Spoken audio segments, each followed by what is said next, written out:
2004 से लेकर 14 तक फोन बैंकिंग जो व्हाइट पेपर में बाग है उसमें अंग है, ये बाकी सब नहीं है व्हाइट पेपर के ऊपर बात करने के लिए।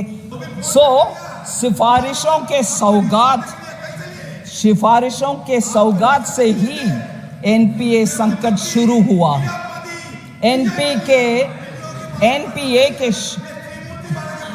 एनपीए के संकट उससे ही शुरू हुआ और कोलैटरल भी नहीं था या आधा कोलैटरल देकर के पूरे लोन लिया।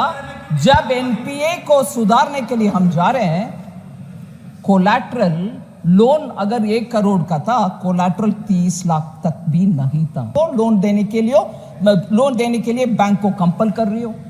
फिर जब वो एनपीए हो जाता है, उनके कोलैटरल का कागज का टुकड़ा कुछ वैल्यू भी नहीं है, फिर बैंक कैसे सुधारेगी?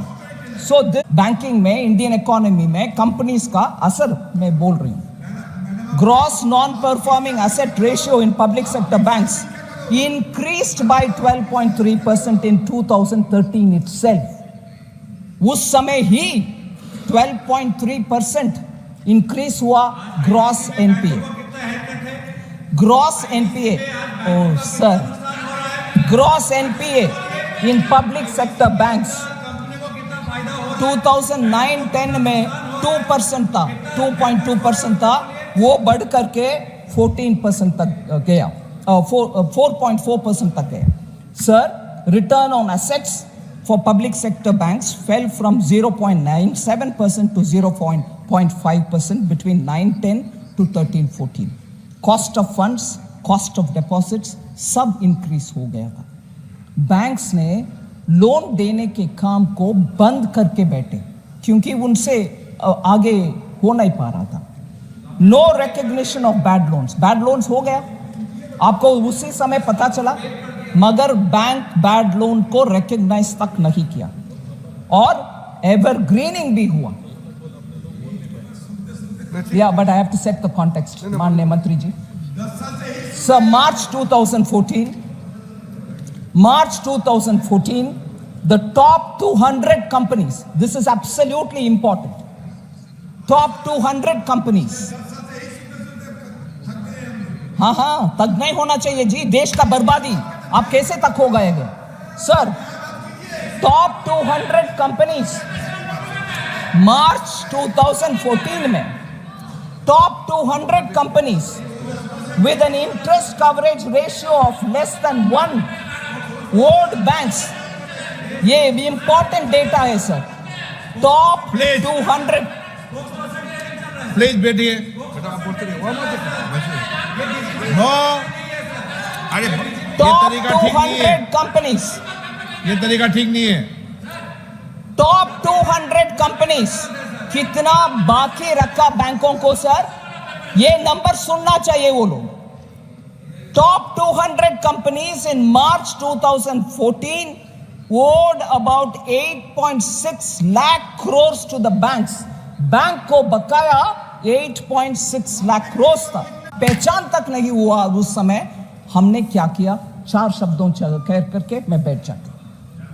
रिकैपिटलाइजेशन किया बैंक का, एसेट क्वालिटी रिव्यू किया बैंक का, रिजर्व बैंक ऑफ इंडिया के द्वारा ऑर्डर हुआ उसका, प्रोविजनिंग किया, बैंक ब्यूरो सेटअप किया, डायरेक्ट लेंडिंग को फोन करके किसी को डायरेक्ट करके लोन दो ऐसे आदेश नहीं दिया। 4 स्ट्रैटेजी फॉर्म किया, आर का, recognition, resolution, recapitalisation and reforms. IBC कानून ले आया जिससे जल्दी निपट लें केसेस को और बैंक को पैसा वापस दें। मर्जर ऑफ बैंक्स बनाया, बैंक को मर्ज किया, फिर professional boards and independent directors को अपॉइंट किया। उसका असर क्या है? हमारी इतने सारे स्टेप्स का कारण क्या हुआ? ये भी है व्हाइट पेपर में। इतना मेहनत करके, ये सब करके आज उसका अच्छा रिजल्ट हम देख रहे हैं। क्या अच्छा result sir? Decline in the gross NPA ratio to a multi-year low of 3.2%। NPA ratio कम होकर के 3.2% आया। Profitability of PSBs public sector bank के profitability increase from 37,000 crores to 1.08 lakh crores. Public sector banks आज कमा रहे profit. फिर sir banks are handing over record dividend to the government, जिससे जन कल्याण के कार्यक्रम हम कर पा रहे हैं. डिविडेंड पब्लिक सेक्टर बैंक दे रही है. फिर आज वही बैंक जो डेट लेडन था, कर्ज में डूबे हुए थे, आज वो पिलर ऑफ जन कल्याण बन रहे हैं. Consolidated balance sheet of scheduled commercial banks not inclusive of RRB 12% grow हुआ है in the year 2023, highest in 9 years. Video पसंद आया तो हमें लाइक, कमेंट, शेयर और सब्सक्राइब जरूर करें.